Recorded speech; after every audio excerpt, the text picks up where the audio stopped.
Hello बच्चों, नमस्कार। मैं जिम खान। बेटे मौसम मंच पर आपका स्वागत है। बेटे आज अपन लेसन नंबर जो है हमारे पास में जीव और समष्टियां, इसका भाग 8 लेकर आए हैं। प्रीवियस लेक्चर में बेटे आपने पढ़ा होगा कि पॉपुलेशन इंटरेक्शन क्या होता है। तो जब किसी आवास के अंदर बेटे दो या दो से अधिक जातियां या पॉपुलेशन मौजूद होती है तो उनके सदस्यों के बीच में भोजन के लिए, आवास के लिए, जनन के लिए और भी बेटे कई प्रकार के प्राकृतिक संसाधनों के लिए आपस में बेटे एक प्रतिस्पर्धा होती है, कंपटीशन होता है। तो इसी को अपन पॉपुलेशन इंटरेक्शन कहते हैं। पॉपुलेशन इंटरेक्शन बेटे कई टाइप्स का होता है जो आपने भी पढ़ा होगा। तो सबसे पहले जैसे मैंने आपको बताया बेटे कि जो है प्रीडेशन क्या होता है ना। प्रीडेशन यानी शिकार। तो बेटे ये पॉजिटिव ऑब्लिक नेगेटिव वाली रिएक्शन है, यानी इसमें एक जाति को तो लाभ होगा और दूसरी जाति को हानि होगी। उसके बाद में बेटे म्यूचुअलिज्म के बारे में मैंने बताया। तो म्यूचुअलिज्म में क्या है कि दोनों जातियों को लाभ होगा, यानी यहां पर बेटे एक जाति और दूसरी जाति दोनों को एक दूसरे से बेनिफिट होगा। उसके अलावा बेटे सहभोजिता आता है, जिसमें एक जाति को लाभ होगा लेकिन दूसरी जाति को ना तो लाभ होगा ना ही हानि होगी।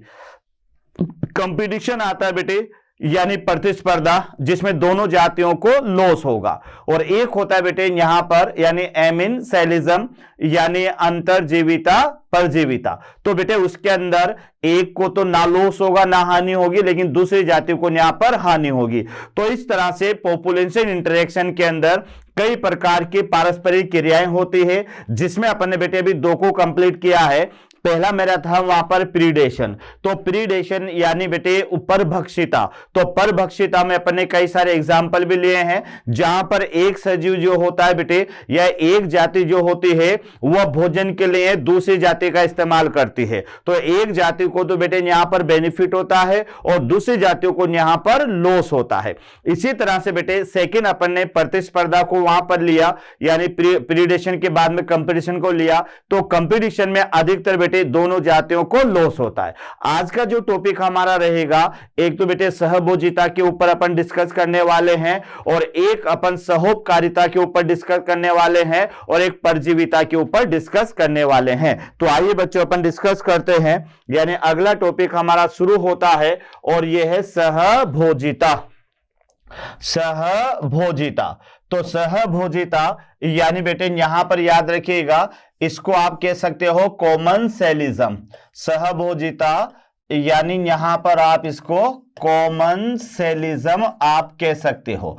और कॉमनसेलिज्म का मतलब ये इसका संबंध आएगा बेटे पॉजिटिव ऑब्लिक जीरो, यानी आप यहां पर क्या समझे कि बेटे एक जाति को तो यहां पर क्या होगा बेनिफिट होगा, लेकिन दूसरी जाति को बेटे ना तो बेनिफिट होगा ना ही लॉस होगा। तो ऐसे संबंध को आप कहेंगे सहभोजिता।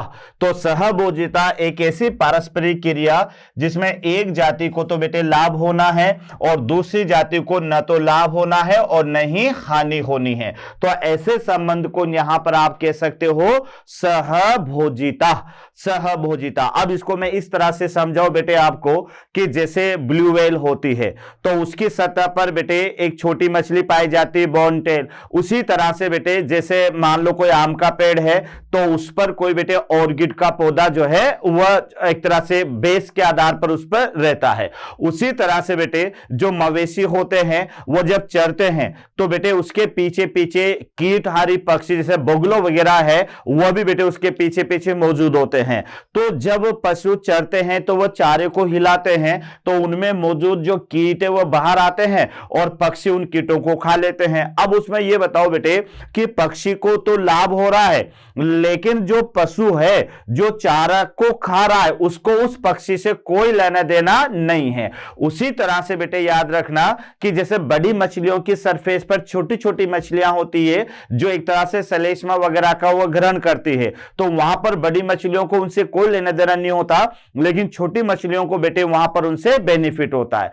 कहने का मतलब इसी तरह से आम के पेड़ पर कोई ऑर्किड का पौधा सहारा लेकर ऊपर चढ़ता है तो बेटे ऑर्किड के पेड़ को तो बेनिफिट हो रहा है, लेकिन आम के पेड़ को उससे ना तो कोई बेनिफिट हो रहा है ना ही कोई लॉस हो रहा है। तो ऐसा रिलेशन जिसके अंदर बेटे एक जाति को तो बेटे क्या होना है, लाभ होना है, और दूसरी जाति को ना लाभ होना है ना हानि होनी है। तो ऐसे रिलेशन को आप क्या कहेंगे, सहभोजिता कहेंगे, यानी कॉमनसेलिज्म कहेंगे। तो आइए बच्चों, इसका पहला पॉइंट आपको यही याद रखना है कि ऐसी पारस्परिक क्रिया जिसमें एक जाति को तो लाभ होता है लेकिन बेटे दूसरी जाति को न हानि होगी और न ही लाभ होगा।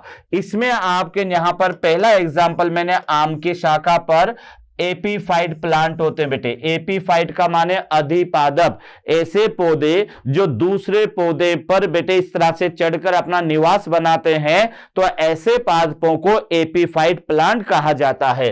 तो आम की शाखा पर एकीफाइट प्लांट के रूप में उगने वाला ऑर्किड का पादप और वेल की पीठ पर आवास बनाने वाला बार्नेकल को फायदा होता है, जबकि आम के पेड़ और वेल को उससे कोई ना तो लाभ होता है और ना ही बेटे कोई हानि होती है।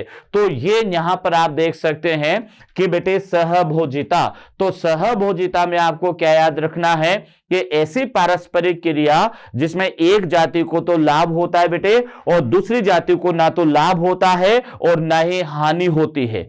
ठीक है, तो ऐसे रिलेशन को सहभोजिता कहेंगे, कॉमनसेलिज्म कहेंगे। बहुत सारे उदाहरण इसके अंदर दे रखे हैं बेटे।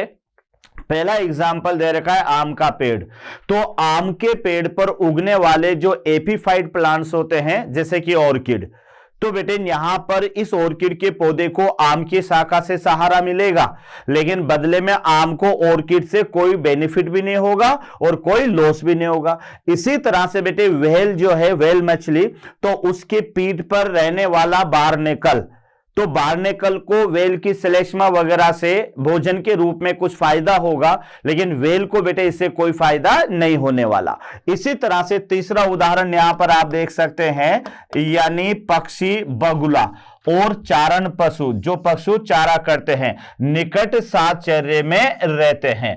अब निकट साहचर्य में कैसे रहते हैं इसको भी आप अच्छी तरह से समझ ले कि चारण जो पशु होते हैं बेटे, जब वह घास फूस को खाएंगे तो वह घास हिलेगी, और जब घास हिलेगी बेटे तो उसमें छिपे हुए जो कीट होंगे वह बाहर निकलेंगे, और जब वह बाहर निकलेंगे तो पशु के साथ साथ चलने वाला जो बगुला है, वह बगुला बेटे उन कीटों को आसानी से पकड़ लेगा। जबकि अगर चारण पशु वहां नहीं होते तो वह कीट उनमें छिपे रहते घास में और वह आसानी से बाहर नहीं निकल पाते, तो बगुला उन्हें बगुला प्राप्त नहीं कर सकता था। लेकिन बेटे जो चारण पशु चलने वाले, चारा चलने वाले जो पशु हैं, जब वो चारे को खाएंगे, घास को खाएंगे, तो क्या होगा, घास के पौधे हिलेंगे, और जब घास के पौधे हिलेंगे तो उनमें छिपे हुए जो कीट हैं वो बाहर निकलेंगे, और जब कीट बाहर निकलेंगे तो बगुला या पक्षी जो कीटों को खा रहा है वो उन्हें पकड़ लेगा आसानी से। अब आप ये बताओ बच्चों कि यहां पर जो कीट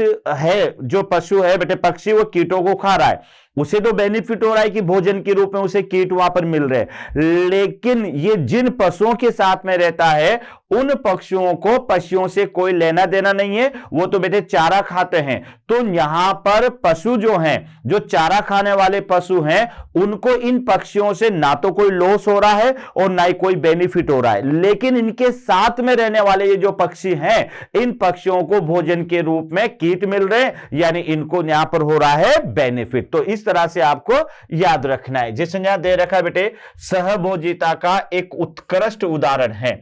जैसे कैसे उत्कृष्ट उदाहरण है कि पशु चरते हैं तो उनके पास बगुले भोजन सामग्री प्राप्त करते रहते हैं। इसका कारण क्या है, क्योंकि जब पशु चलते हैं तो वनस्पति को हिलाते हैं और उनमें छिपे कीट बाहर निकलते हैं। बगुले उन कीटों को खाते हैं और अन्यथा वनस्पति कीटों को ढूंढना और उन्हें पकड़ना बगुलों के लिए कठिन होता। तो बेटे इसको इसी तरह से समझ लेना कि जब पशु यानी पशु, चारा खाने वाले और पक्षी, इनके बीच में जो संबंध होगा यह कॉमनसेलिज्म का होगा, सहभोजिता का होगा, है ना। दोनों साथ साथ भोजन करेंगे, लेकिन एक को भोजन एक जाति की वजह से मिलेगा, दूसरे को भोजन केवल नेचुरल मिलेगा, किसी दूसरी जाति की वजह से नहीं मिलेगा। तो यहां आप देख सकते हैं बच्चों कि जो चारण पशु होते हैं बेटे, जब वह किसी चारे को खाते हैं, किसी वनस्पति को खाते हैं, तो वह वनस्पति हिलती है, और जब वह हिलती है तो उनमें छिपे हुए कीट बाहर आ जाते हैं, और जब छिपे हुए कीट बाहर आते हैं तो बेटे उसी के साथ साथ चलने वाले जो पक्षी होते हैं वह पक्षी उन कीटों को आसानी से पकड़ लेते हैं और आसानी से अपना भोजन बना लेते हैं। अगर बाय द वे ये जो पशु हैं अगर उस चारे को नहीं हिलाते, उस वनस्पति को नहीं हिलाते, तो बगुलों के लिए बेटे कीटों को पकड़ना और उन्हें ढूंढना ये कोई आसान तरीका नहीं होता। लेकिन हुआ क्या कि ये बगुले कुछ नहीं कर रहे, केवल जो पशु घास चल रहा है उसके पीछे पीछे चल रहे हैं बेटे, उसके पीछे पीछे ये चल रहे हैं। जैसे पशु घास को खाएगा तो सीधी सी बात है कि घास को खाएगा तो बेटे घास हिलेगी भी सही, है ना। कुछ पौधों को उखाड़ेगा तो वहां से बेटे घास जो है हल्की भी होगी।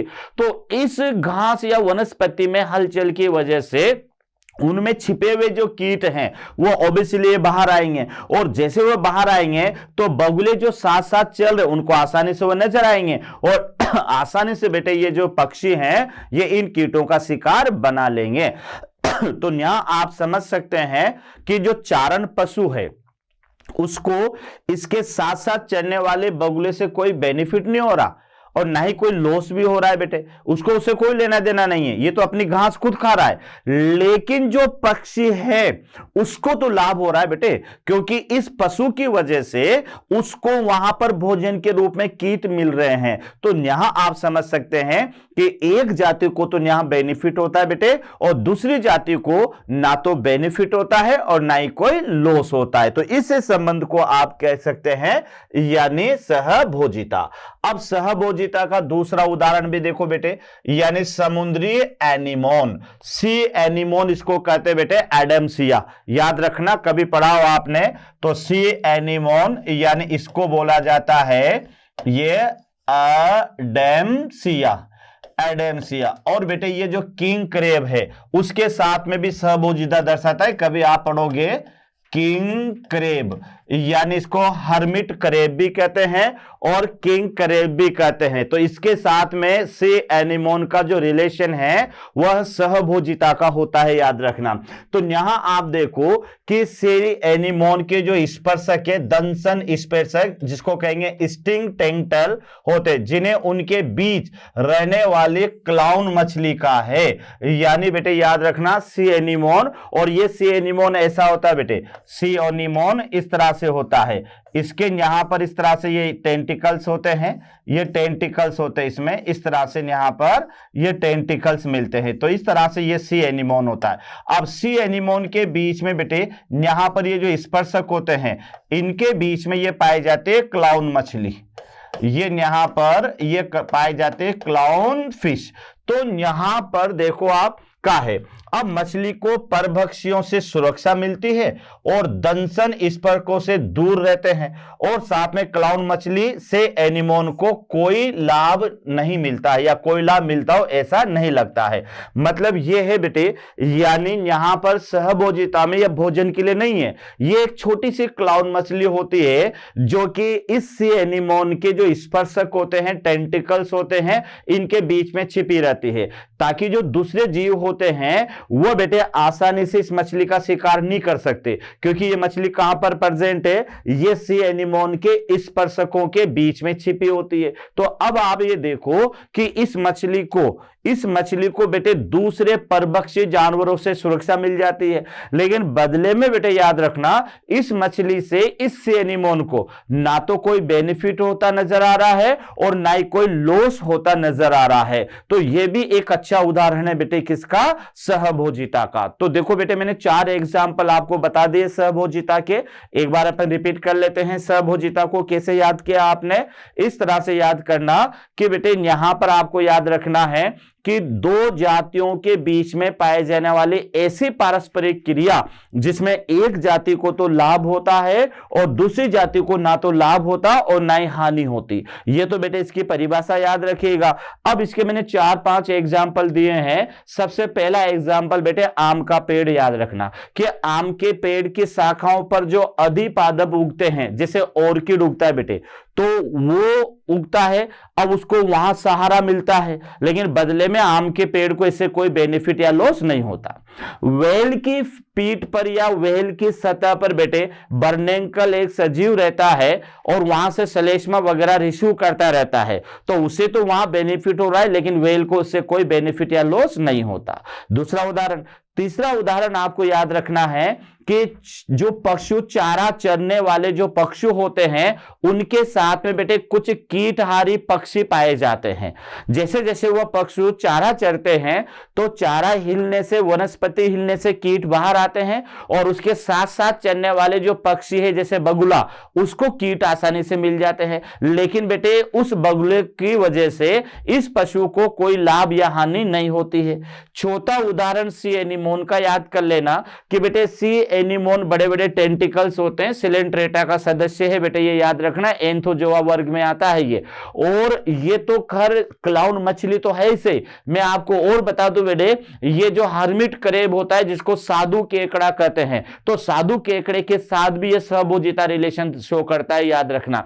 यहां एक क्लाउन मछली का एग्जाम्पल आपके एनसीईआरटी बता रही है, तो ये जो छोटी सी क्लाउन मछली होती है ये सी एनीमोन के स्पर्शकों के बीच में छिपी रहती है ताकि कोई परभक्षी इसको आसानी से नहीं खा सके। क्यों? क्योंकि सी एनीमोन के जो टेंटिकल्स होते हैं ना बेटे, इस पर पाए जाते दंश कोशिकाएं। अगर कोई इन्हें खाने की कोशिश करेगा तो दंश कोशिकाओं में विषैला पदार्थ होता है हिप्नोटॉक्सिन, ये इस वजह से ये जो परभक्षी है इस एनीमोन के पास में नहीं आएंगे। तो बेटे जो क्लाउन मछली होती है वो सी एनीमोन के टेंटिकल्स के बीच में छिपी रहती है और इस कारण से परभक्षी इस मछली को नहीं खा पाते।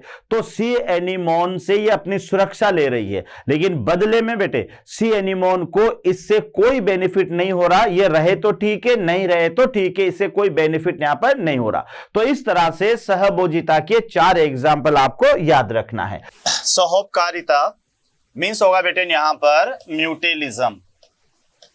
म्यूटेलिज्म तो बेटे यहां आपको याद रखना है, यानी म्यूटेलिज्म का माने होगा बेटे पॉजिटिव ऑब्लिक पॉजिटिव। मतलब ये होगा कि यहाँ पर दो सजीवों को एक दूसरे से बेनिफिट होगा, तो इस प्रोसेस को यहाँ पर बोला जाता है बेटे सहोपकारिता, और अगर आप इंग्लिश में बोले तो ये होगा म्यूटेलिज्म। तो म्यूटेलिज्म का माने ये होगा यानी get benefit to each other, यानी दो सजीवों को, यानी ऐसी पारस्परिक क्रिया जिसमें दो सजीवों को एक दूसरे से लाभ होता है, तो इसे बेटे सहोपकारिता कहा जाता है। यहाँ आप देखिएगा कि इस पारस्परिक क्रिया में परस्पर क्रिया करने वाले दोनों जातियों को लाभ होता है, यानी दोनों जातियों को लाभ होता है, मतलब होगा बेटे पॉजिटिव, यानी पॉजिटिव। ये जो परस्पर क्रिया है यानी दोनों जातियों को यहाँ पर लाभ होगा, तो इसे कई सारे बेटे यहाँ पर एग्जाम्पल आपको देखने को मिलेंगे। जैसे आपने नाम सुना होगा कि मानव की आंत्र में भी इकोलाई बैक्टीरिया पाया जाता है, आपने राइजोबियम का नाम सुना होगा। तो ऐसे कई सारे ऐसे सजीव हैं जिनमें पारस्परिक क्रिया करने से दोनों को एक दूसरे से लाभ होता है। जैसे आप देखिएगा कि कवक और प्रकाश संश्लेषी शैवाल या फिर साइनोबैक्टीरिया के बीच में घनिष्ठ सहोपकारी संबंध उदाहरण लाइकेन में देखा जाता है। यानी यहां आप देखिएगा बेटे कि यहां पर एक तो कवक और प्रकाश संश्लेषी शैवाल या फिर साइनोबैक्टीरिया, इनके बीच में जो रिलेशन पाया जाता है यह भी एक प्रकार का सहोपकारी रिलेशन है। इसी तरह से बेटे यहां पर ये लाइकेन है जिसमें दो सजीव होंगे, एक पार्ट तो इसका कवक होता है और दूसरा पार्ट इसका होता है बेटे शैवाल। तो याद रखना कवक और प्रकाश संश्लेषी शैवाल इनके बीच का जो संबंध है ये संबंध लाइकेन होता है, जिसमें क्या होता है बेटे कि जो कवक होता है ये तो जल अवशोषित करता है और बदले में बेटे जो शैवाल होती है ये प्रकाश संश्लेषण के माध्यम से भोजन का निर्माण करती है। तो कवक जो है वो भोजन तो शैवाल से लेता है और शैवाल जो है बेटे वह जल वगैरह जो लेती है वह कवक से लेती है। तो ये एक तो ये संबंध होता है। दूसरा इसी प्रकार का संबंध कवक और उच्च कोटि के पादपों की जड़ों के बीच देखा जाता है, जिसे कहा जाता है माइकोराइजा। तो बेटे यहाँ पर ये जो है माइकोराइजा, तो माइकोराइजा बेटे ये दो के बीच का संबंध होगा। एक तो यहां पर ये कवक होगा और दूसरा यहां होगा बेटे जिम्नोस्पर्म की जड़ें, जिम्नोस्पर्म की जड़ें। तो यहां पर आपको याद रखना है कि कवक और जिम्नोस्पर्म की जड़ों के बीच में जो रिलेशन पाया जाएगा उस रिलेशन को कहा जाता है माइकोराइजा। बेटे जो जिम्नोस्पर्म होते हैं इनकी जड़ों के अंदर मूलरोम कम होते हैं, तो ये जल अवशोषण कम करते हैं। तो यहां जो कवक होंगे ये बेटे जल अवशोषित करके जिम्नोस्पर्म को देगा और बदले में जिम्नोस्पर्म से ये भोजन ग्रहण करता है। तो ये भी एक प्रकार का सहोपकारी संबंध होता है। आगे अपन देखते हैं बेटे, ये जो कवक है अब इनका काम है मृदा से अत्यावश्यक पोषक तत्वों के अवशोषण में पादपों की सहायता करते हैं, जबकि बदले में जो पादप हैं वह कवकों को ऊर्जा उत्पादी क्या देते हैं बेटे, कार्बोहाइड्रेट देते हैं यानी भोजन देते हैं। तो कुल मिलाकर ये याद कर लेना कि जो कवक हैं तो कवक का काम तो क्या है बेटे, मिट्टी से जल को और खनिज लवणों को अवशोषित करके वह अगर वह शैवाल के साथ में संबंध स्थापित शैवाल को देगा या साइनोबैक्टीरिया को देगा या फिर किसे देगा, जिम्नोस्पर्म को देगा। तो बेटे जो कवक पार्ट होता है वह कवक पार्ट तो क्या करता है, मृदा से यानी मिट्टी से क्या क्या अवशोषित करेगा, जल अवशोषित करेगा और जल के साथ में बेटे कुछ खनिज लवण भी अवशोषित करके पादप को देगा। लेकिन बदले में पादप उसे क्या देगा, उसे ऊर्जा के रूप में बेटे भोजन देगा। और भोजन किस रूप में देगा, कार्बोहाइड्रेट के रूप में, क्योंकि पौधों में जो संचित भोजन होता है बेटे वह कार्बोहाइड्रेट के रूप में होता है और प्रकाश संश्लेषण के माध्यम से भोजन बनाएंगे। तो बेटे लाइकेन होगी तो भोजन कौन बनाएगा, शैवाल। और अगर बेटे जो है क्या कहते हैं लाइकेन के अंदर ही शैवाल के अलावा भोजन कौन बनाएगा, साइनोबैक्टीरिया। और अगर माइकोराइजा होंगे तो उसमें भोजन का निर्माण कौन करेगा, यानी जिम्नोस्पर्म करेंगे। तो ये थोड़ा सा आप यहां पर समझ लें बेटे कि यहां पर जो कवक है वह तो अत्यधिक आवश्यक पोषक तत्वों के अवशोषण में और साथ में पोषक तत्वों एंड जल भी याद कर ले बेटे, जल के अवशोषण में पादपों की सहायता करते हैं। पोषक तत्वों के साथ साथ जल अवशोषण में भी पादपों की सहायता करते हैं। बदले में बेटे पादप क्या करते हैं, कवकों को ऊर्जा उत्पादित पदार्थ कार्बोहाइड्रेट देते हैं, यानी भोजन के रूप में या पोषण के रूप में उसे क्या देंगे, कार्बोहाइड्रेट देंगे। किसे देंगे, कवक को देंगे। यहां तक क्लियर हुआ। आगे देखिएगा बेटे, सहोपकारिता का सबसे शानदार और विकास की दृष्टि से लुभावने उदाहरण है यानी पादप प्राणी संबंध पाए जाते हैं, यानी पौधे और प्राणी में भी संबंध पाए जाते हैं। यह भी सहोपकारिता है कि दोनों को एक दूसरे से लाभ होता है। कई सारे बेटे ऐसे पक्षी होते हैं, ऐसे जंतु होते हैं जो कि मकरंद के लिए पौधों पर जाते हैं और बदले में पौधों से वो जो है मकरंद लेते हैं और साथ में वो पौधों में किस में हेल्प करते हैं, परागण क्रिया में हेल्प करते हैं। तो ये ध्यान रखना, ये भी बहुत अच्छा एग्जाम्पल है सहोपकारिता का। फिर मैं रिपीट कर रहा हूं, जैसे मधुमक्खी है बेटे, मधुमक्खी क्या होती है कि मकरंद के लिए एक फूल से दूसरे फूल पर जाती है। तो जब वह एक फ्लावर से दूसरे फ्लावर पर जाती है तो बेटे एक पुष्प से परागकणों को दूसरे पुष्प पर पहुंचा देती है, तो इसे कहते हैं कीट परागण। लेकिन बदले में बेटे पुष्प इसको क्या देते हैं, तो बदले में पुष्प इसको जो है मकरंद देते हैं, फूलों का रस देते हैं। तो यहां भी बेटे क्या है, एक दूसरे को यहां पर बेनिफिट हो रहा है। तो यहां देखिएगा कि पादपों को अपने पुष्प परागित करने और बीजों के पंकीकरण के लिए प्राणियों की सहायता जो है लेनी होती है। तो यहां आप देख ले बेटे कि जो पादप होते हैं वह पुष्पों में परागण क्रिया के लिए हैं और बीजों के परिकिरण के लिए। परागण तो जानते हो ना, परागकणों का एक पुष्प से दूसरे पुष्प पर जाना, यह परागण कहलाता है बेटे। और कुछ बीज ऐसे भी होते हैं जो कि जंतुओं के माध्यम से एक स्थान से दूसरे स्थान पर चले जाते हैं। कभी बेटे जैसे बहुत बड़ा किला है और किले की दीवार में आपने पीपल का पेड़ को उगते हुए देखा होगा, फिर आपके दिमाग में यह बात आई होगी कि यहां पर पीपल के पीपल का जो बीज है किसने लाकर यहां डाला, कैसे ये यहां पर दीवार में उगा, जबकि वहां तो इतनी ऊंची दीवार में तो मनुष्य भी नहीं जा सकता, नहीं चढ़ सकता।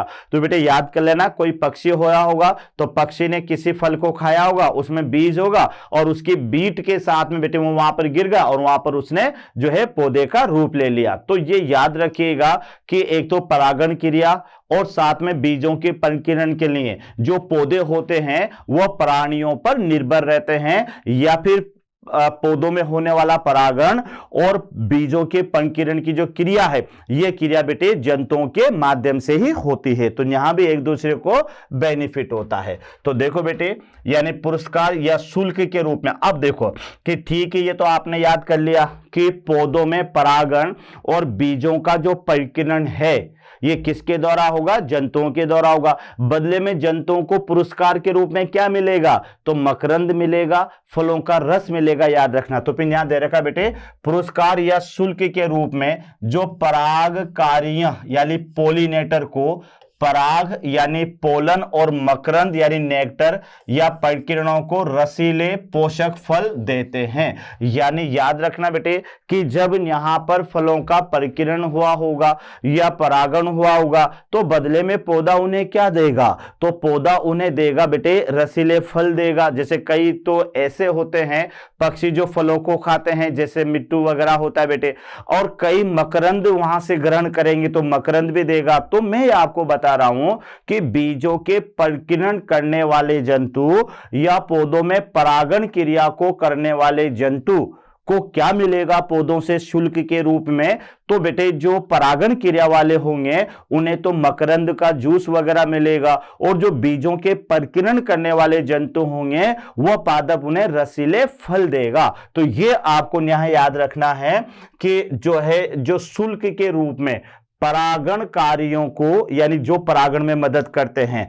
पराग और मकरंद मिलेगा, और बीजों के परिकिरण करने वाले परिकिरणों को रसीले और पोषक फल देते हैं। तो ये क्लियर हो गया बेटे कि पौधों में जो परागण में मदद करेगा उस जंतु को पौधे पराग देंगे या फिर मकरंद देते हैं, और जो जंतु बीजों के परिकिरण में मदद करते हैं उन्हें पौधे क्या देते हैं, रसीले फल और पोषक फल देते हैं। यहां तक क्लियर। फिर आगे देखिएगा बेटे, लेकिन परस्पर लाभकारी तंत्र की धोखेबाजी से रक्षा होनी चाहिए। लेकिन कभी कभी क्या होता है बेटे, बेचारे पक्षी जो पादप होते हैं ना वो धोखा खा जाते हैं।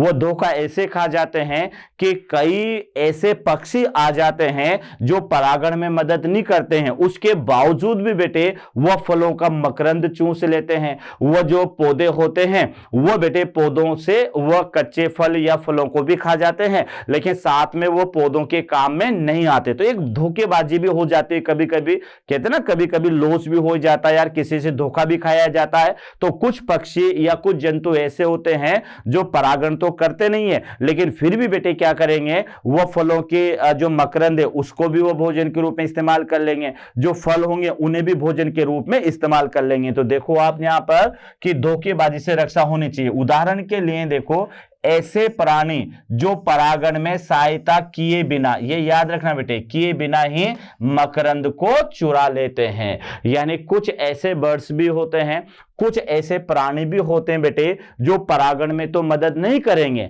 परागण क्रिया में तो मदद नहीं करेंगे, लेकिन उसके बिना ही वो मकरंद को चुरा लेते हैं। यहां तक क्लियर। उसके बाद में आगे देखो बेटे, सहोपकारिता के लिए सह विकास क्यों शामिल है, क्योंकि पुष्प और इसके परागण की जातियों का विकास एक दूसरे से मजबूती से जुड़े हुए हैं। कुछ पक्षी ऐसे भी होते बेटे जो कि सह विकास के आधार पर काम करते हैं। यानी कुछ पक्षी ऐसे होते हैं जो विशेष पुष्प को परागित करते हैं, और कुछ पुष्प ऐसे होते हैं जो विशेष पक्षी से ही परागित होते हैं। तो इसको सह विकास भी यहां पर आप कहेंगे। जैसे यहां दे रखा है बेटे कि अंजीर के पेड़ों की अनेक जातियों में बर्र बेटे ध्यान रखना एक जंतु है, परागणकारी जातियों के बीच में यह मजबूत संबंध है। यानी याद रखना है कि जो बर्र है बेटे एक प्रकार का कीट है, ध्यान रखना ये, और ये ऑर्किड की जो जातियां हैं इनके बीच में परागण में एक सहजीवी संबंध होता है कि विशेष जाति का जो ऑर्किड का पौधा होगा वो विशेष जाति के बर्र के द्वारा ही पोलिनेट होगा, दूसरा बर जो है उसको पोलिनेट नहीं कर सकता। तो यहां आप देखिएगा, आगे अपन देखते हैं बेटे, तो यहां आप दे रखा, इसका अर्थ यह है कि कोई दी गई अंजीर की जाति, ये ध्यान रखना बेटे, दी गई अंजीर की जाति केवल इसके साथी बर की सहायता से ही परागित हो सकती है, बल्कि दूसरी जाति से परागित नहीं होगी। तो यह है बेटे सहजीवी विकास या साथ साथ का सहजीवी विकास, जिसमें आपने यहां देख रहे होंगे कि बर की अनेक जातियां हैं, ऑर्किड पादप की भी अनेक जातियां हैं, लेकिन यहां पर क्या विशेषता देखने को मिल रही है कि ऑर्किड पादप की जो विशेष जाति होगी यह बर की विशेष जाति से ही परागित होगी। दूसरी बर जाति अगर यहां आ जाएगी तो बेटे इसको ये पोलिनेट नहीं करती है। तो ये भी आपको यहां पर याद रखना है। मादा, अब देखो बेटे इसमें क्या होगा कि जो मादा बर होता है ये फल को न केवल अंडे देने के लिए काम में लेती है, बल्कि फल के भीतर ही ये वृद्धि कर रहे बीजों को अपने लार्वा के पोषण के रूप में प्रयोग भी करती है। यानी यहां आप देखो बेटे कि यहां क्या होने वाला है कि जो बर होता है, जब ये मादा जो बर होती है ये बेटे एक पुष्प से दूसरे पुष्प पर जाती है तो परागणों को लेकर चली जाती है, यानी उस पुष्प से परागण हो जाता है। बदले में जो पौधा है वो बेटे क्या देगा कि एक तो अंडे देने के लिए ये स्थान दे रहा है। बेटे ये जो मादा बर होते ना ये ऑर्किड के पुष्प के अंदर ही अंडे देती है ना, उसी के अंदर अंडे देती है, और उन अंडों से जो लार्वा बनते हैं उन लार्वा को उसी अंडाशय जो मादा पुष्प है उसी के अंडाशय से जो बेटे बीज बनते हैं उन बीजों को ये पोषण के रूप में अपने लार्वा को खिलाती है। तो दोनों तरह का बेनिफिट यहां पर इस बर को मिल रहा है कि यहां आप देख ले बेटे कि एक तो जो है मादा बर है वह एक तो अंडे देने में काम में लेती है, और साथ में जो है फल के भीतर वृद्धि कर रहे जो बीज होते हैं उनको अपने लार्वा के पोषण के लिए काम में भी लाती है। तो याद रखना बेटे कि बदले में पौधे को तो क्या बेनिफिट हो रहा है बर से कि परागण हो रहा है, और बदले में बेटे बर को क्या मिल रहा है, तो ये जो बर होती है वो मादा जो पुष्प है, मादा जो बर होती है ये पुष्प के अंडाशय में ही अंडे दे देती है, और वहीं से जो अंडे विकसित होते बेटे लार्वा में, तो ये लार्वा को उस जो पुष्प है उस पुष्प के बीजों को यह है उन जो पुष्प के जो बीज होते हैं उन्हें लार्वा को खिलाने का काम भी करती है। यहां तक भी आपको याद रखना है। अंडे देने के लिए उपयुक्त स्थल की तलाश, अब ये कैसा है बेटे, तो अंडे देने के लिए उपयुक्त स्थल की तलाश करते हुए जो बर है वह अंजीर के पुष्प क्रम को परागित करता है। यानी जो मादा बर है वह अंडे देने के लिए बेटे एक पुष्प से दूसरे पुष्प पर जाती है, वो देखती है कि किस पुष्प का अंडाशय परिपक्व हुआ है ताकि वहां पर वो अंडे दे सके। तो जब ये एक पुष्प से दूसरे पुष्प पर जाती है तो ये अंजीर के पुष्प क्रम को परागित करती है, और बदले में बेटे उस पुष्प से क्या लेती है,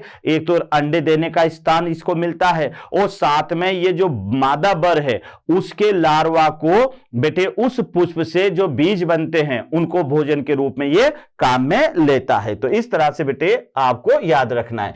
इसके बदले में अंजीर क्या कहते हैं बेटे, अपने कुछ परिवर्तनशील बीज है, कुछ परिवर्तनशील जो बर के लार्वा हैं को आहार के रूप में देती है। यानी बेटे जो अंजीर है ये अपने कुछ परिवर्तनशील बीजों को किसको प्रदान करती है, बर के लार्वा को प्रदान करती है। जैसा मैं पहले बता चुका हूं बेटे कि जो मादा बर है वह अंडे देने के लिए एक पुष्प से दूसरे पुष्प पर अपने स्थान को ढूंढती है, और जब उसे बेटे एक परिपक्व अंडाशय वाला पुष्प मिल जाता है तो फिर वहां पर वह अंडे भी देती है, और बदले में जो पुष्प होता है उस अंडे से जो डिंबक यानी लार्वा बनते हैं उनको बेटे परिवर्तनशील बीजों के रूप में आहार भी देता है। तो दोनों को यहां पर एक दूसरे से बेनिफिट है। ऑर्किड पुष्प जिसमें अनेक सही परागणकारी कीट जैसे भंवरे हैं और गुंज है को आकर्षित करने के लिए विकसित हुए ताकि इनके द्वारा निश्चित रूप से परागण हो सके। यानी यह भी याद रखना बेटे कि ऑर्किड के जो पुष्प होते हैं, ऑर्किड के जो पुष्प होते हैं उसमें ऐसे अनुकूलन बन गए जो परागकारी कीट को आकर्षित कर सके। मतलब यह है बेटे कि कुछ पुष्प ऐसे हो जाते हैं जो कि कीटों की जो मादा होती है ना, कीटों की मादा वैसी आकृति ले लेते हैं। अब जो नर कीट होते हैं वो ये समझते हैं कि ये मादा कीट बैठा हुआ है तो वो उस पुष्प पर आ जाते हैं और उनके साथ साथ में परागण भी आ जाते हैं। तो यहां समझो इस पॉइंट को कि ऑर्किड का जो पुष्प है उसमें अनेक परागणकारी कीटों को आकर्षित करने के लिए कुछ अनुकूलन विकसित हो ताकि इसके द्वारा निश्चित रूप से परागण हो सके। देखो कैसे यहां पर दे रखा है कि ऑर्फिस नामक एक भूमध्य सागरीय मेडिटेरियन ऑर्किड बक्शिका बी के, याद रखना बेटे, एक जाति परागण कराने के लिए लैंगिक कपट सेक्सुअल डिसिट का सहारा लेती है। यानी लैंगिक कपट, ध्यान रखना बेटे बहुत इंपॉर्टेंट है, यानी लैंगिक कपट का सहारा लेती है। मतलब आप इसको ऐसे समझोगे कि बेटे ये जो ऑर्किड है ना, ये ऐसे विकसित हो जाती है कि मादा के अनुसार लगे, इसका जो फ्लावर है वह ऐसा विकसित हो जाता है कि वो मादा के जैसा लगे। अब बेचारा नर क्या समझेगा, यार मादा बैठी हुई है ना, तो वह इस पुष्प पर आकर बैठेगा, लेकिन बाद में उसको यह पता चलेगा कि ये तो मादा नहीं है, ये तो पुष्प है। तो बेटे हो गया ना उसके साथ में सेक्सुअल डिसिट हो गया, उसके साथ में लैंगिक कपट हो गया। आया तो वह मादा समझकर था, लेकिन वहां तो वह मादा तो ऑर्किड, मादा तो बेटे बर निकला नहीं, वहां तो वह ऑर्किड का जो है पुष्प था। तो कभी कभी क्या होता है बेटे, ये ऑर्किड की जाति है ऑर्फिस नामक भूमध्य मेडिटेरियन ऑर्किड भक्षिका, यानी ऑर्किड जाति का नाम है बेटे। तो इसकी एक जाति है जो क्या करती है, परागण कराने के लिए लैंगिक कपट का सहारा लेती है। अब देखो क्या है, इस पुष्प की एक पंखुड़ी साइज में, रंग में और चिन्ह में मादा भक्षिका से जो है मिलती जुलती होती है। यानी मादा भक्षिका का माने बेटे जो भी कीट इसको परागित करेगा उससे मिलती जुलती होती है। तो इस कारण से जो नर होते हैं वह मादा समझकर बेटे इसके पास में आ जाते हैं और साथ में परागण कर देते हैं। तो यह आपको यहां पर याद रखना है। नर भक्षिका, आप देखो बेटे, जो नर भक्षिका है इसे मादा समझकर इसकी ओर आकर्षित होते हैं और पुष्प के साथ साथ जो है यानी सूडो कोपुलेट करते हैं। यानी बेटे यहां पर क्या होता है, वो मादा समझकर यहां पर सूडो कोपुलेट कर लेते हैं, यानी मैथुन क्रिया कर लेते हैं।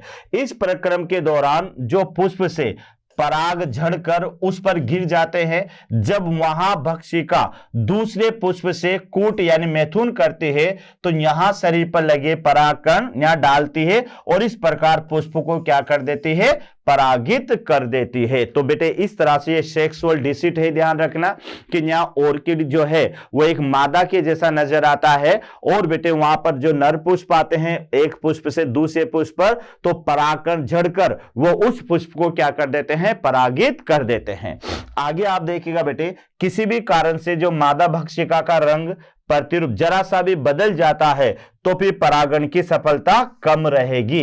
अर्थात ऑर्किड पुष्प अपनी पंखुड़ियों को मादा भक्षिका के सदृश्य बनाए रखता है। तो ये याद रखना, मादा सदृश्य के अनुसार बनाए रखता है, क्योंकि नर भक्षिका वहां पर आती रहे और परागण होता रहे। तो इस तरह से के भी बेटे पौधों के अंदर ऐसे ऐसे अनुकूलन भी देखने को मिलते हैं, ये याद रखिएगा। आगे अगला टॉपिक की अपन बात करते हैं। तो बेटे ये हमारे पास में था कौन सा, सहोपकारिता।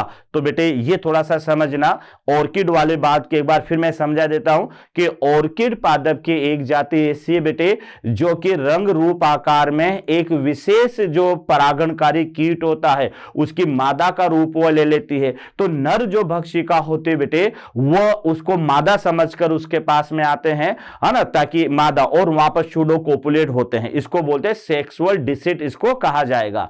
और जब बेटे ये एक पौधे से दूसरे पौधे पर जाएंगे तो अपने साथ साथ में परागण भी ले जाएंगे, वह परागण वहां पर छिड़क दिए जाएंगे जिससे जो पुष्प है वह पुष्प परागित हो जाएगा। तो ये पॉइंट था हमारे पास में, यानी सहोपकारिता। तो बेटे आई होप आपको ये टॉपिक जो है क्या कहते समझ में आया होगा बेटे। और फिर मैं रिपीट करूंगा कि वन टाइम में कोई भी चीज समझ में नहीं आती बेटे, इसको लिख लिख के आप याद करें।